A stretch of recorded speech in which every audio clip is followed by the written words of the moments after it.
Hi guys, welcome back. This is Dream Shipwrecked, and returning from a Turtle proved that unscheduled being a hiatus. reptile has advantages. We did a bunch of swimming this time. Now that I'm better and back, we can continue with our journal reading. Last time we left off with talking about the Jack Bomb, and poetry. I'll again be talking through some of this stuff. It's a lot of bouncing, it's a lot of moving around. The fish can be a bit of annoying, but they aren't overly lethal, thankfully. So we'll just chug right through. 15th of June, 1874. Her conversation contains flashes of lucidity. Certain powerful words, however, cause her to dip back into her fantasy world. And a word like fire can, for obvious reasons, set her tumbling into an abyss of sadness. Postscript. Her conversations can be clear, but with her drawings show no such progress. 2774. 17th of June, 1874. Alice hurled the teapot across the room. "How many times must I tell you? I only take tea with friends," she said. 18th of June, 1874. At times, she can be quite civil, and sometimes disgustingly vile. As an experiment, I've decided to suspend all medication, except for a heavy dose of laudanum when she's at the foulest of tempers. 25th of June, 1874. Perhaps more cold saltwater treatments will cleanse some of the chaotic thinking from her mind. She has been ranting. In particular, she's been spouting violently against someone she refers to as the Red Queen. From day to day, her moods run the gamut of despondent gloom to vicious anger. The ancients believe that a strong wind blows through the minds of the chronically unstable. If a student of Hippocrates examines Alice, he might diagnose that there was a tempest with the force of 1,000 mistrals raging through her head. Postscript. Though the Queen dominates much of the conversation, Alice refuses to describe or draw the monarch.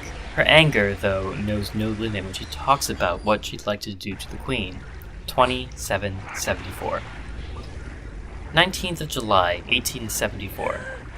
In her most disturbing outburst in quite some time, Alice attacked one of the nurses while being bathed. Called her the Duchess. So I guess we're back to the beginning of the game again. We do seem to jump around quite a bit in the story. We had the Duchess originally, and then Tweedledee and Tweedledum were very far off in the end, where we are now, but I don't know. 22nd of July, 1874. From a recent conversation with Alice. "What have you been doing, Alice?" "Attending a tea party, of course." "Was it a grand party?" "Oh, most grand, dear doctor. I fear nothing, and soon the keep will be in reach." 25th of July, 1874. Her sleep is very restless one night, and then calm as an infant's the next.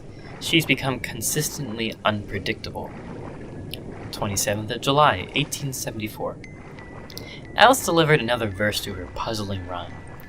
"They taunt me with the burning as if I were to blame. I cleared them from my conscience with the eloquence of my blade." 28th of July, 1874. She spoke at length of a place called the Fungivorous Forest. It's a place filled with mushrooms the size of large trees, fungus and foliage that grabs at those who trample it, carnivorous wastes filled with creatures who are as disturbed as any I've heard of. Postscript. She's drawn a picture of a place like this, I seem to recall. 2874. 10th of August, 1874. It's difficult for me to connect the massively passive Alice to the aggressive, assertive, powerful person that she describes in her dreams. Her exploits with a knife conjures images of a musketeer's swashbuckling panache. Her acts of courage, those of a selfless hero. These are not delusions of grandeur. This is no simple madness. But what? Postscript. How does she really see herself then? 24/8/74. And once again, we're loading into another maze. I bet you're all very excited. This one is a bit more, it's not as difficult to get around, but it still takes some time. So, excuse the many jumping puzzles over giant things of lava. Unfortunately, with all these clockworks, patience is basically the key here. 12th of August, 1874. Off with her head! Those were her only words today. She wouldn't explain what this meant, though her face betrayed the violent anger that is usually associated with the tales of the Queen of Hearts. Postscript. What does it say about me that I've grown accustomed to such outbursts? 11/9/74. 13th of August, 1874. Everything I can think I have done. Treatments, remedies, disciplines, and pleasures. Nothing makes a difference. Alice speaks when and about what she wants, recites poetry on a seeming whim, draws pictures at her own pleasure. She does nothing at my command, instruction, entreaty, or request. She's become very willful, and nothing I do or say makes a difference. I truly do, however, become immersed in her fantastic tales of Wonderland. I wait for the day when she claims victory over the Red Queen and her minions, when Wonderland will be restored. Perhaps by this, Alice will cure herself, regain her balance, and leave this place of her own volition.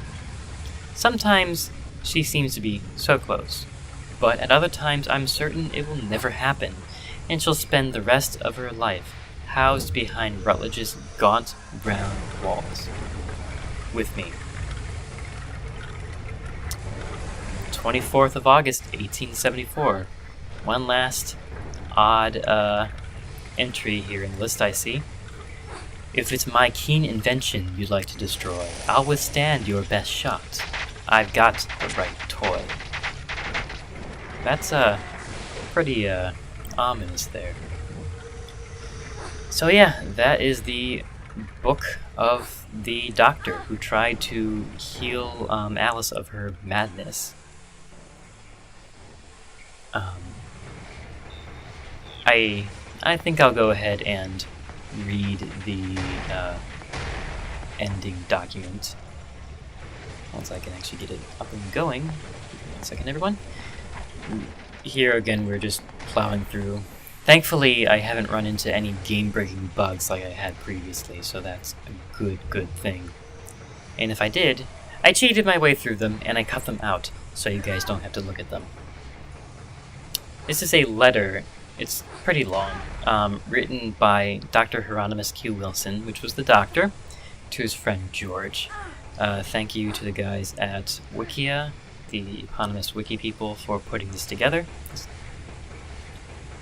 Transcript. 10 November 1874. My esteemed friend George. Alice has finally gone from us, making her own way into the world for a few months now. You recall my tales of her in the last few years, with her wild ravings of such intense imagery.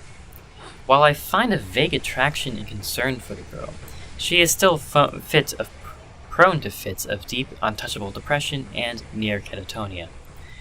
I am even more gripped with a strange conflict. On one hand, I'm grateful to see her at least mostly capable of survival, and double that, she'd no longer be the recipient of her last outburst. I nearly ache with the loss of the opportunity to learn more about what she went through with those chasms and shadows of the mind. For all my efforts, I was never able to form a complete idea of her experience, only bits and pieces of a much fuller story. Even now I am sometimes lost in my own memories of our sessions, together with such imagination, such imagery, while administering other patients. Bloody unprofessional, I know, but these vulgar threats and gross cursing of her most denizens pale to drivel compared to her sickness. I have heard rumors through colleagues in London of a few notable progressives who may be able to help our young girl through the final vestiges of her deep soul wounds. I feel a pang of jealousy and perhaps a little remorse at not being able to effect a more permanent cure myself. But there are things which remain beyond my capacity, no matter how far I reach. Perhaps the crux of my true difficulty now, I am left feeling impotent and worthless in the face of such mental injury, taking credit, it seems, for what I had little to contribute. I do take some small comfort in the guess that perhaps the potions and therapies could have prepared her mind to unlock the door through the last 10 years she has resided with us. 10 years.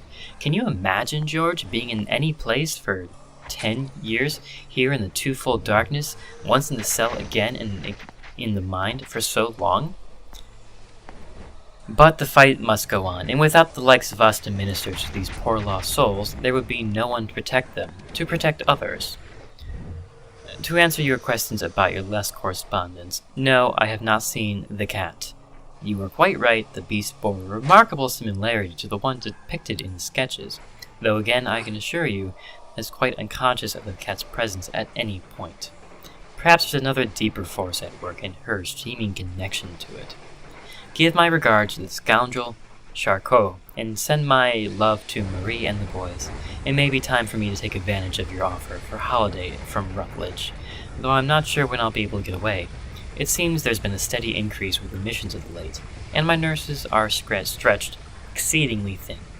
I'm tempted to take my own doses of laudanum for want of restful sleep. Yours in medicine and alumnus, Hieronymus Harry Wilson. And that's the backstory. So, Alice gets healed, she goes off. It's not really a spoiler because it's in there in the sequel. And the tie into the sequel is that she isn't quite healed yet either, so that's part of all of that. Ooh, this delightful little part is just in time. You'll see a few jump cuts here because this one is hard as balls. I keep jumping or getting knocked into the lava, so we're just going to cut through all my beautiful little mistakes. Typically that'd be used for an unwanted pregnancy, but in this case, this is pretty much just as bad. And there's one! Right into the lava. Good job, Alice. I will admit that her dress, I'm really impressed by, because to have that kind of fortitude to actually hold her up while floating along, I know it's a dream, but they must have some pretty good seamstresses in the dream. Granted, it probably would help if they didn't write occult symbols on the dress as well. I'm not sure of the other one, but I'm pretty sure that the one on her pocket is Omega. So, maybe they're Greek. I don't know. But also the skull bow is probably, as you can see there, a nice touch for the dressmaker who apparently is completely off his or her meds. Maybe he wants a patience in life privileges, what do you know? It is interesting, if you look in the sequel, you never actually see Alice in normal clothes. At the very end of the game, when you see her going around, she's in her, basically this. I'm not really sure if there's still like the gold shit on it and skulls and whatever. I certainly hope not, but she's still in the same style dress. Even in the main menu, it's sort of a tattered dress compared to this one, but it's still a dress. However, when you see the flashbacks in Madness Returns, she is a lot worse for wear. She's haggard, she's in a straitjacket, completely bound up, and she is bald.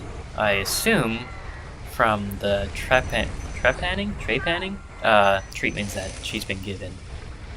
I imagine she is. I know that they mentioned some electroshock, but I can't remember if they actually did trepidation. Trepidation. I assume that's a word.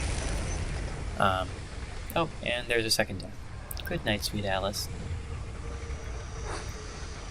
And that's about it. So I will see you guys next time.